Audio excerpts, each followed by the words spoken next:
C'est une nouvelle journée et elle s'annonce excellente. Enfin, on l'espère. Bon matin, soyez les bienvenus. L'actualité ce vendredi 29 septembre 2023 s'ouvre avec cet appui apporté par la première dame Dominique Ouattara au système scolaire ivoirien par sa fondation Children of Africa. Elle accompagne la scolarisation de 15 000 écoliers sur tout le territoire ivoirien. Une campagne de distribution nationale d'équipements pédagogiques a été lancée hier dans la ville de Grand-Bassam. Et avec cela, des vivres ont été apportés aux cantines scolaires de ce département.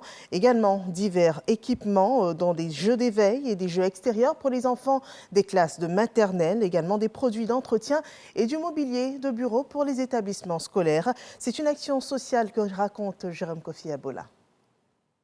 La Fondation Children of Africa, présidée par la première dame de Côte d'Ivoire, Dominique Ouattara, dans sa logique de distribution des kits scolaires. Au lancement officiel de cette campagne ce jeudi, au titre de l'année scolaire 2023-2024, c'est la commune de Grand-Bassam, à travers l'EPP Mosou 3, où se tient la cérémonie qui est à l'honneur. Madame la Première Dame, avec le cœur dans le développement d'une éducation de qualité pour offrir un autre avenir aux enfants défavorisés et construire une société meilleure, une Côte d'Ivoire plus solidaire. Vous contribuez de manière admirable à la mise en œuvre de la noble vision portée par son Excellence, Monsieur le Président de la République, votre époux, qui ambitionne de faire de notre pays un pôle de référence qui se fonde sur des citoyens bien formés et porteurs de valeurs d'excellence. Les élèves du cycle primaire de Grand-Bassam et leurs parents, par le truchement de leurs porte-parole respectifs, n'ont, eux, que des mots de reconnaissance à l'endroit de la première dame Dominique Ouattara, dont l'une des priorités est d'œuvrer au bon déroulement des rentrées scolaires en Côte d'Ivoire. Maman Dominique, vous venez de nous apprendre à aider ceux qui sont dans le besoin. Nous, vos enfants, prions Dieu de vous donner longue vie et assez de moyens pour continuer d'aider les plus démunis. Nous vous promettons de bien travailler en classe et d'obtenir de bons résultats.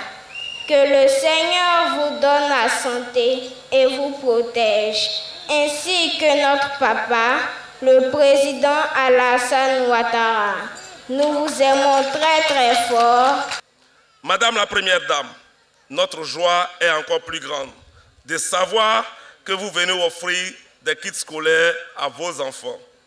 Vos frères et sœurs, les parents d'élèves du département de Grand-Bassam, étaient très tourmentés par la rentrée scolaire. Vous venez de les soulager véritablement.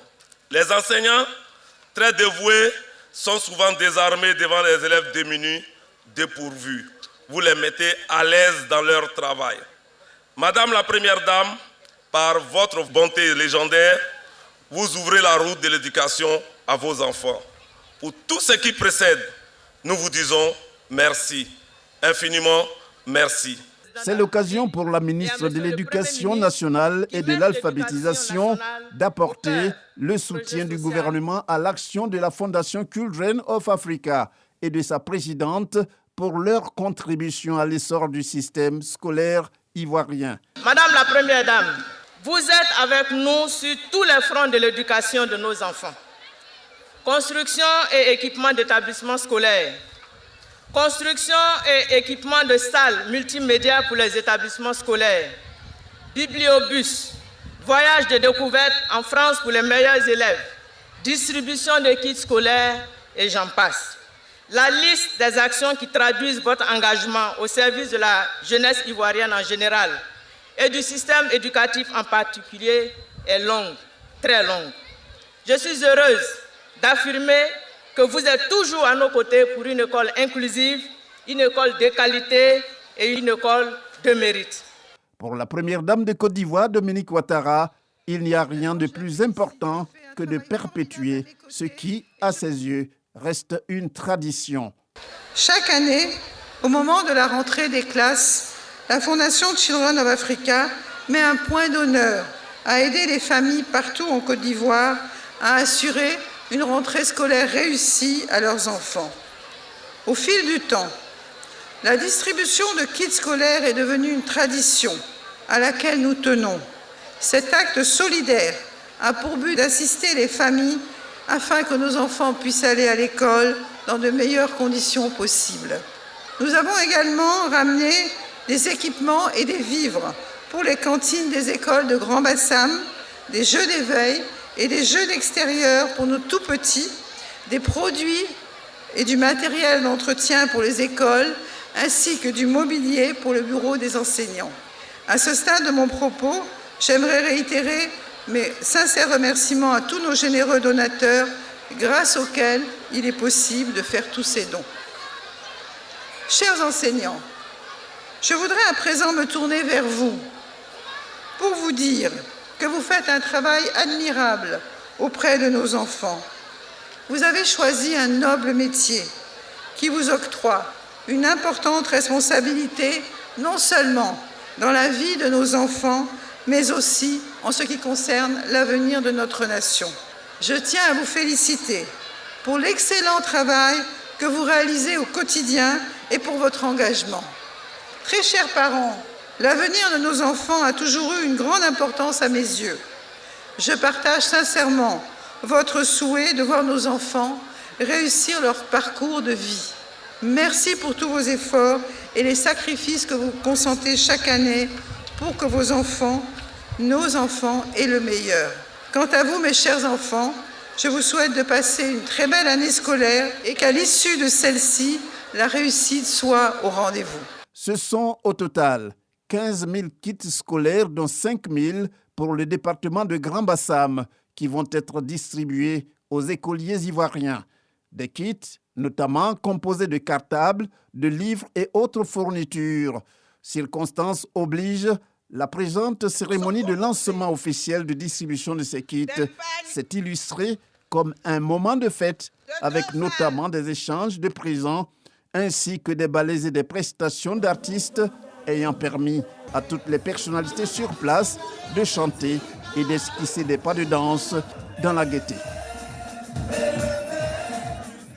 Et voilà, la Côte d'Ivoire solidaire, des actions qui viennent renforcer les secteurs clés du pays et qui participent à une meilleure performance des Ivoiriens. Un autre exemple avec cette remise de 24 véhicules neufs d'une valeur de 696 millions de francs CFA aux greffiers en chef de différentes juridictions de la Côte d'Ivoire. L'objectif c'est de faciliter la mobilité de ces greffiers et aider à être plus efficaces dans l'exercice de leurs fonctions. On le voit dans cet élément que rapporte Christ Diomandé, commenté par Sephora Zegui. 24 véhicules flambant neufs du type 4x4 d'une valeur de 996 millions de francs CFA offerts à 24 greffiers en chef de différentes juridictions de Côte d'Ivoire. Ces véhicules remis par le garde des Sceaux, ministre de la Justice et des Droits de l'Homme, viennent faciliter la mobilité de ces acteurs de justice. Avec cette remise se concrétise la promesse faite de doter les chefs de cour et de juridiction, ainsi que les greffiers en chef de véhicules. Les importants efforts financiers consentis par l'État pour l'acquisition de ces véhicules doivent appeler à la responsabilité dans l'usage qui en est fait. Sansan Kambilé remercie le président de la République Alassane Ouattara pour son importante contribution à la mise en œuvre de cette action qui rend plus dynamique et efficace la justice ivoirienne. Il met néanmoins en garde ses greffiers en chef contre toute utilisation irrationnelle de ces véhicules. Ces véhicules ne doivent pas être utilisés à des fins personnelles ou privées. Ils ne sont pas destinés au déplacement au village ou à des courses dans des supermarchés. L'utilisation des véhicules de service en dehors des heures et jours de service doit être expressément autorisée par le supérieur hiérarchique de l'agent concerné. Sachez aussi qu'un véhicule endommagé par le fait de son titulaire verra celui-ci privé pour le reste de son temps de service de véhicules administratifs. Nous devons, chers collaborateurs, donner l'exemple d'une gestion rationnelle et responsable. Ce matériel roulant vient aider les greffiers dans l'accomplissement de leurs tâches au sein de l'appareil judiciaire. Ils n'ont pas manqué d'exprimer toute leur gratitude à leur ministre de tutelle. La dotation de tous les chefs du service du greffe en matériel roulant. Aussi, convient-il de vous réitérer toute notre gratitude. Infiniment merci. Ce sont au total 173 véhicules qui ont été mis à la disposition des acteurs du ministère de la Justice et des Droits de l'Homme. Dès ce vendredi, honorant le rendez-vous de la souveraineté alimentaire en Côte d'Ivoire au parc des expositions d'Abidjan, sur le boulevard de l'aéroport, s'ouvre la 6e édition du Salon international de l'agriculture et des ressources animales, le SARA. Un événement pour mettre en avant des solutions structurelles pour améliorer la compétitivité des secteurs agricoles ici dans notre pays. Lancine Bakayoko. Après le rendez-vous manqué de 2021, du fait des conséquences de la pandémie de la Covid-19, le Salon de l'agriculture et des ressources animales d'Abidjan Sahara ouvre de nouveau ses portes ce vendredi 29 septembre au parc d'exposition d'Abidjan. Pour cette 6e édition, l'enjeu est de réfléchir aux innovations structurelles pouvant améliorer les secteurs agricoles et garantir la souveraineté alimentaire. En général, que ce soit le salon de Paris, que ce soit le salon de Business, en général, c'est un rendez-vous de donner et de recevoir. Le monde agricole se rencontre. Notre salon a vocation à être un salon sous-régional. Et donc, les partenaires de l'Afrique qui vont arriver, les partenaires du monde qui vont arriver, vont venir échanger avec nous leur expérience en matière agricole. Il s'agit aussi, pour les acteurs du monde agricole, d'inventer ensemble, grâce aux expertises du monde entier, les solutions pour faire progresser la sécurité et la souveraineté alimentaire en Afrique avec l'appui du secteur privé et les investisseurs. Ceux qui vont venir à ce salon auront l'occasion d'expérimenter d'autres approches, d'autres techniques en matière agricole. Et donc, c'est tout l'enjeu de ce SARA, qui se veut un SARA de maturité, puisque nous sommes à la 6e édition. Au cours des travaux préparatoires, le Premier ministre Patrick Kachi l'a dit, c'est le moment de mener le combat de la productivité, le moment d'édifier les bonnes infrastructures agricoles, de développer des systèmes agricoles adaptés au climat, le moment d'amplifier les investissements du secteur privé, ainsi que le moment de faire de l'Afrique un grenier alimentaire pour elle-même et pour le monde ensuite. Le Royaume des Pays-Bas est le pays à l'honneur. Au plan national, les acquis de l'agriculture ivoirienne et les efforts de développement entrepris par le gouvernement ont permis à la Côte d'Ivoire de demeurer un des leaders mondiaux de l'agriculture. À cette 6e édition du Salon international de l'agriculture et des ressources animales d'Abidjan, les acteurs ont à cœur de montrer leur savoir-faire. Ici, sur ce stand, ce sont des jeunes agriculteurs qui expérimentent la culture hors sol. Hors sol, c'est-à-dire nous faisons la culture sans le sol, avec la fibre de coco que nous utilisons comme substrat. Nous avons plusieurs variétés de tomates, Jara, Gamma, ainsi de suite. La différence avec nous, c'est que la variété de tomates que nous utilisons est une variété culture.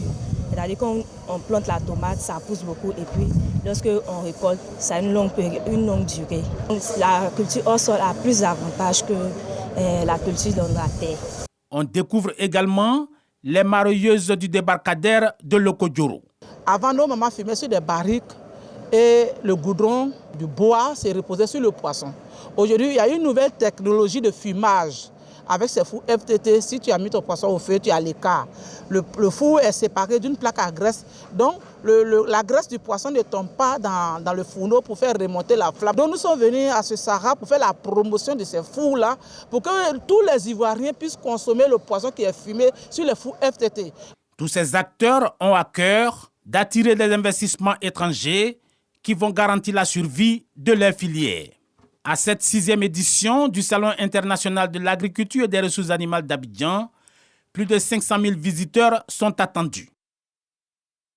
C'est aussi un rendez-vous pour tous les profanes, une belle expérience à vivre peut-être ce week-end, en famille ou même entre amis, pour découvrir les richesses de la Côte d'Ivoire, richesses agricoles et en ressources animales. Nous passons à l'actualité internationale. Au Niger, 7 soldats ont été tués hier dans l'ouest du Niger lors d'une attaque terroriste et 5 autres sont morts dans un accident de la circulation au cours d'une intervention. En réponse à cette attaque, le ministère nigérien de la Défense, dans un communiqué, annonce une opération de ratissage en cours.